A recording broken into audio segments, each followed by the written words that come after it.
Nursemaids Elbow. And this is essentially defined as a condition in which a child develops radial head subluxation. Subluxation essentially means that there is a partial dislocation, and this happens when a adult, or anyone for that matter, pulls the arm of a child up as if they were pulling the child to raise them or lift them. And when this happens, the radial head essentially will slip out from the annular ligament that normally holds it in place. So I'd like to show you a picture of a child that essentially has been pulled by the arm or the hand upwards as if to lift him. And as you can see here, the radial head has slipped out slightly from the ligament. Not completely, that's why it's called a subluxation, so it's essentially describing a partial dislocation.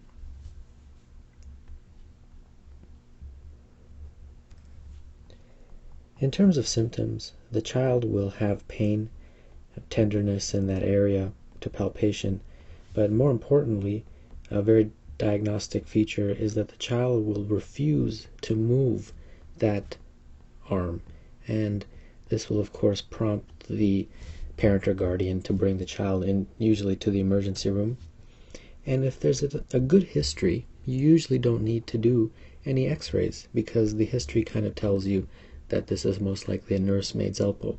If the history is not clear, then you can do an x-ray of the elbow, and the x-ray may also help rule out any other types of problems like a fracture. The treatment of nursemaid's elbow is a very safe and easy procedure that you can do right there in the ER, and it is done as follows. First, you start with the arm extended and with the palm up. So essentially the forearm or arm has been supinated.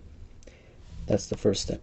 Then the next step is you flex the forearm and then you extend it back. And then after that, the next step is you hyperpronate the arm and then supinate it back. And that's it. That's the procedure. Essentially, this is two techniques in one. This is the first technique, and this is really the second technique, and this is really the starting point for both techniques. And if you do both of these, this will bring the radial head back in place. And this is essentially a safe and easy way to fix the problem right there and then. And then basically the child within a few minutes will start moving the arm again. One thing I wanted to mention, that you will hear a pop once the radial head is put back in place by this technique.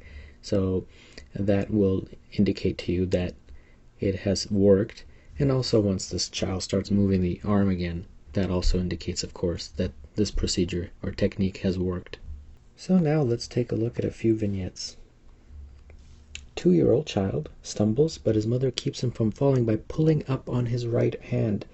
1 hour later, the child refuses to use his right arm and cries when the mother tries to move it. Most likely diagnosis is, well, this is a very short but to the point clinical vignette that describes nursemaid's elbow, and nursemaid's elbow, of course, is radial head subluxation.